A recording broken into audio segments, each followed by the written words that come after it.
Reciban un cariñoso saludo de nuestro arzobispo, don Rogelio, que se encuentra en la Ciudad de México preparando la asamblea de la Conferencia Episcopal Mexicana que inicia mañana.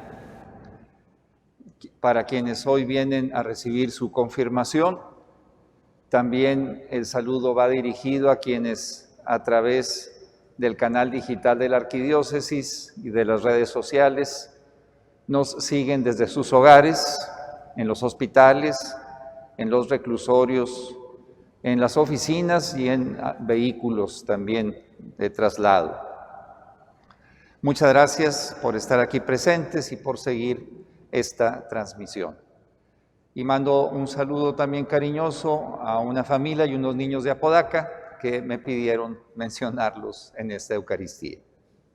Quiero compartir con ustedes una reflexión en torno al Evangelio y centrándonos en los dos personajes centrales que allí aparecen y haciéndonos tres preguntas para que nos ayuden a esta reflexión.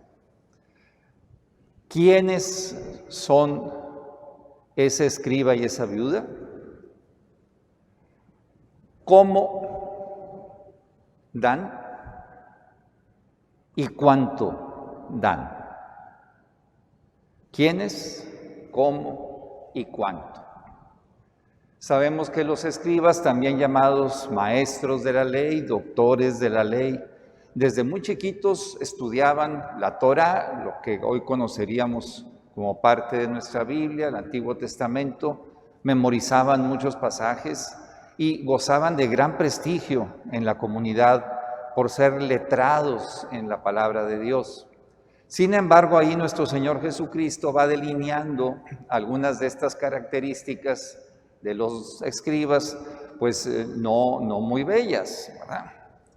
Nos dice, hacen alarde de su posición vistiendo con ropajes esplendorosos, van por las calles pidiendo que todo el mundo se incline y lo salude con reverencia, ocupan los primeros sitios en la sinagoga, en los banquetes, y atención, se echan sobre los bienes de las viudas, aprovechando su condición y haciendo ostentación de largos rezos.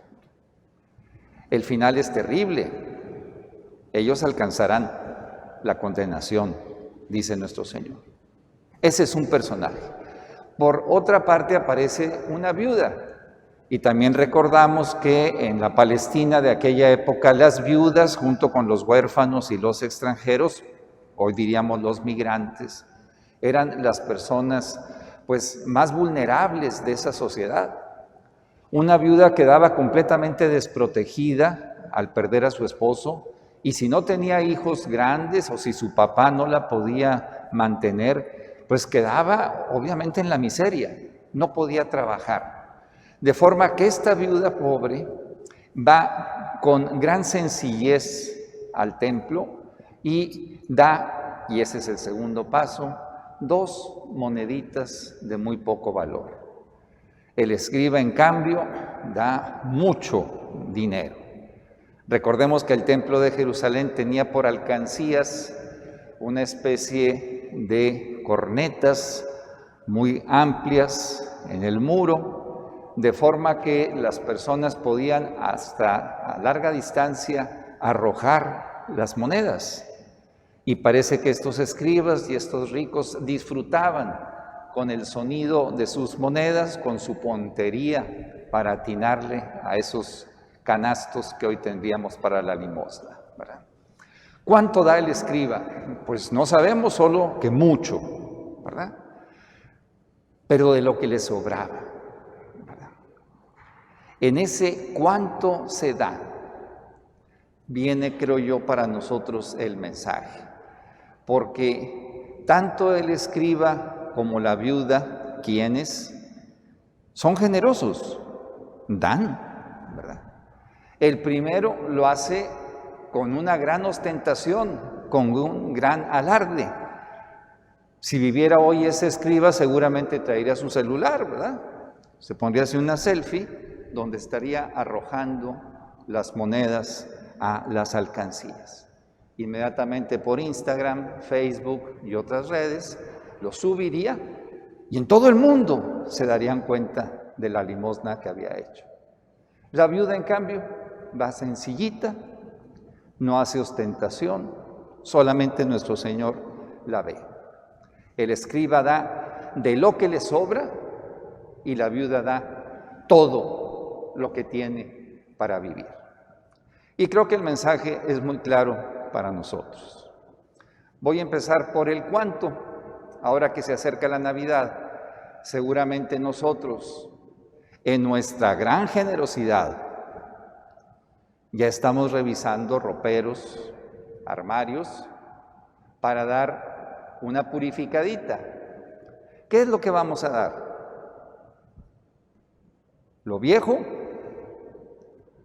¿Lo roto? Lo que ya no sirve. La viuda no dio de lo que le sobraba, sino de lo que le era necesario para vivir. ¿Cómo lo vamos a dar? Discutimos mucho, sobre todo en estas tierras regiomontanas que somos tan dados al trabajo y al ahorro, que una acción caritativa que se publica, pensemos teletones, maratones de ayuda, etcétera, deben servir para que eso se replique y que otras personas sigan ese ejemplo de las grandes empresas, de los grandes consorcios, de los poderosos que dan muchísimo dinero y así nosotros nos animemos a dar. Ese es un criterio nuestro. El Evangelio tiene otro criterio. Si tú vas a dar, que nadie se entere de lo que diste. ¿Se acuerdan ustedes en el miércoles de ceniza? Ahí aparece ese texto. Si vas a ayunar, si vas a orar, si vas a dar buenas obras, métete a tu recámara y que nadie se entere de lo que hiciste. Ese es entonces el mensaje del Evangelio. Fijémonos que nuestro Señor no cuestiona la ciencia del doctor de la ley. Él es un erudito, es un intelectual, y eso no le sirve en el relato para granjearse la bondad en el reconocimiento de nuestro Señor. Jesús tampoco condiciona su alabanza a la viuda en su condición moral.